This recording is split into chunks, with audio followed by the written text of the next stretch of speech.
বহুদিন পর বিয়ের দাওয়াত পেলাম, তাও আবার ফ্রেন্ডের বিয়ে। তো ফ্রেন্ডের মেহেদি অনুষ্ঠানে গিয়েছিলাম ওদিন।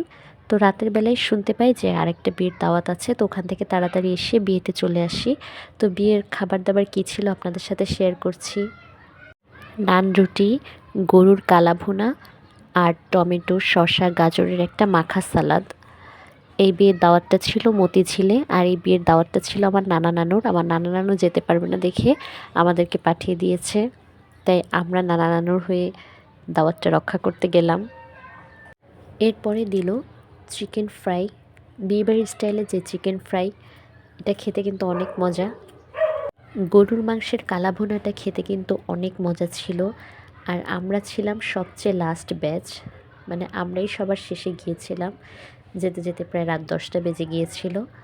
এরপরে ছিল মুরগির মাংসের কাবাব বা টিকা, সেটা খেতেও কিন্তু অনেক মজা হয়েছিল। গরুর মাংস ভুনার থেকে আমার কিন্তু গরুর মাংসের কালা ভুনাটা অনেক বেশি মজা লাগে। তবে ইদানিং একটা জিনিস মিস করি, সেটা হচ্ছে বিয়েবাড়ির যে ভেজিটেবল। কারণ ইদানিং বেশিরভাগ ভিতেই দেখি কি কাচ্চি দেয়, কাচ্চির সাথে আবার সেই ভেজিটেবলটা দেয় না। আমার এসব খেয়ে পেট একদম ভরে গিয়েছে, তাই আমি কাচ্চি একেবারে কম নিয়েছি। 1 পিস খাসির মাংস আর একটা আলু নিয়েছি, কারণ কাচ্চির মাংস না হলে আমার চলবে, কিন্তু আলু না হলে তো আমার চলবে না। মাংস, আলু, টিকা, সালাদ দিয়ে বাইট দিতে কিন্তু অনেক মজা লাগছিল। আর মাঝে মাঝে ছিল তো বোরহানি, বোরহানি ছাড়া তো খাবার জমবেই না বিয়েবাড়ির। আর সর্বশেষ আমি নিলাম সামান্য জর্দা। হুট করে পেলাম একটা দাওয়াত, আর সেখানে জমিয়ে খাওয়া দাওয়া করলাম।